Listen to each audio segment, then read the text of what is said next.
Good morning. My name is Jennifer Tom, and I'm with my favorite friend here, Darlene Ripple.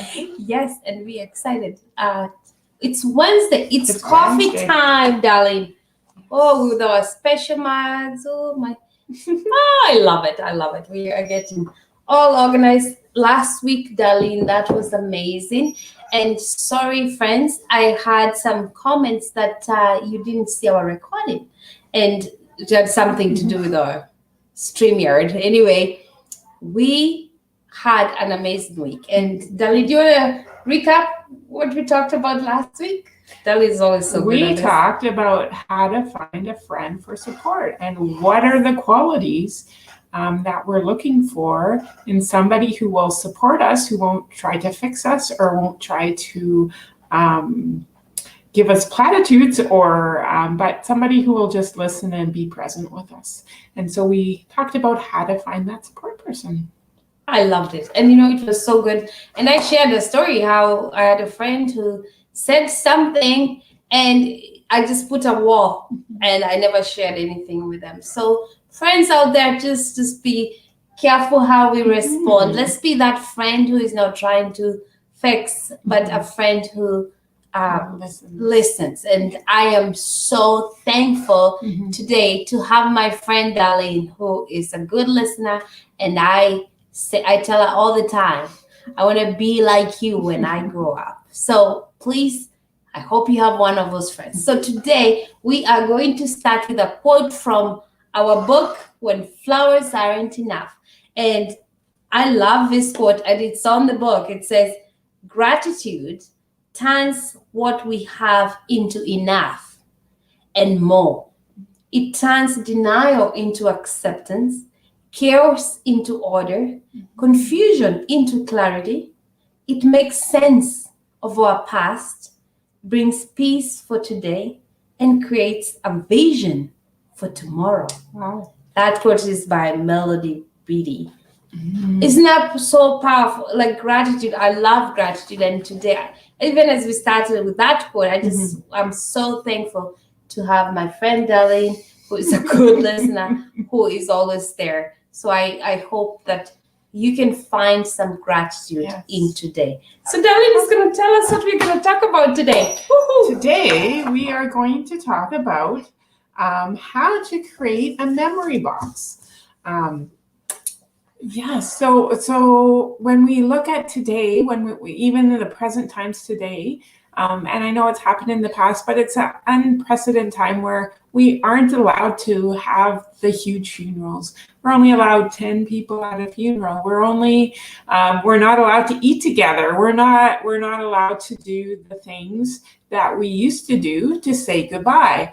And when we don't get to say goodbye, it's hard to move on. It's hard to find that gratitude, that thankfulness that you find in friends and support. And it's hard to move on without something to help you say goodbye, help you to say the things that maybe haven't been said, how to get closure or complete, or how to complete a relationship, right? So that you can move on. So together we created a memory box. So Jen's going to tell you a little bit of a story about how we came about creating the memory box and what's in the memory box. Yes. And before I tell you the story, thank you, my friends who are tuning in. I can see my friends and I'm waving. Please give us a like. And if you have any questions, please put them on comment, because every day we just show up and we hope that you have some questions and us sharing what we know about life and loss. Like this is our passion. This is our mission, why we do this. So thank you for the thumbs up. I see ya. Thank you. So today we're talking about a memory box and why it's important. Like my heart just goes out to families where you lose a loved one during this craziness, I call it. But it is so sad. And we've lost the rituals and the ceremonies. And we don't realize how those ceremonies and rituals were important until we cannot do them anymore. Yeah, that's right. And that's what's happening today. So we've had families. Let's say you live in a different province, and mom is not well. You can't visit them in this other province or a country, and sadly, mom dies. So you didn't see them during when they were sick or in the national, and then now you can't even see them at the funeral because number one, you don't want to travel and get all this quarantine, and we are all hurting. Families are hurting, and that's why we created this grief talk and space where people can have resources. So I relate this so much because when my dad died, I was not able to attend the funeral because of different circumstances, but they are the same as what is happening today. And it took me a long time to work through my grief.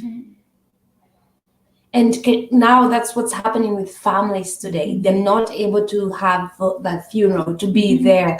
And there is no they're at a loss. Everything is gone. So Darlene and I created a memory box, and this is to honor your loved one. And we created, Darlene, do you want to share a picture?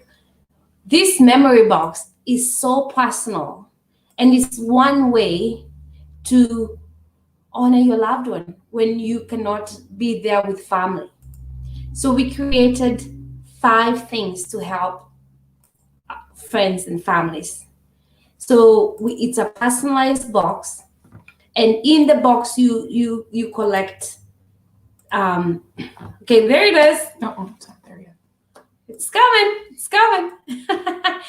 There's our box, and you personalize the box, and in this box you have creative ways to say goodbye. And I did this for my dad. And so there is a box. There's a picture, my friends, you can see. There's a box. So I personalized it for my dad. And the first thing I did is write a letter. Letter that, and it was so emotional. And we have this guided letter in our website. And guided letter, because sometimes you want to write a letter and you're like, what do I write? But it's flow writing, where you write about how you feel, the regrets, the pain, the gratitude. Like you just write, and it is so powerful. It helps with the whole process of not being there at the funeral. So that's one, and we have it on our website as a resource. The other thing we did is a candle. There is a candle, and this candle was so powerful, Darlene, right? We personalized it, but it also has amazing symbolism. And number one, when I light that candle, it reminds me of the light my dad brought into my life. Number 2, when I light the candle and I'm down and it's cloud and dark, it brings light. It brings life. We have a template on how to create a personalized candle in our resources. And the other thing we did is a memorial book. We created a memorial book where you can do pictures and notes, stories. We have that step by step on our resource. And finally, we created a memorial card, just like the way you'd go to a funeral and have a memorial card. So anyway, we just had to share this because we believe this is so valuable for people who are experiencing loss and they're not able to have a service or gather. We need to do the work, and I'm excited because Darlene will share with us why we need to do that work. Why we need to do that work. Yeah. So when we lose somebody, when we have a loss, we all experience those emotions. And so we have the roadmap where we experience all those emotions. And then as we experience those emotions, we are able to name our losses. We're able to look at what's losing and then what adjustments we make to go on with life.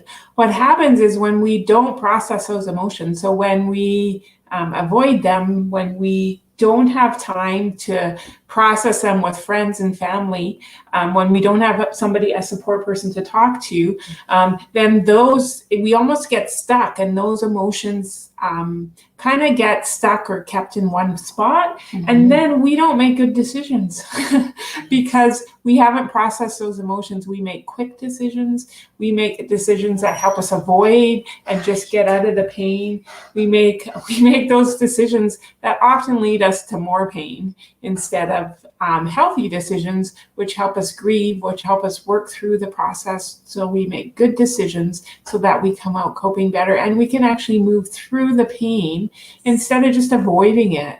Because sometimes we just go circle around, right?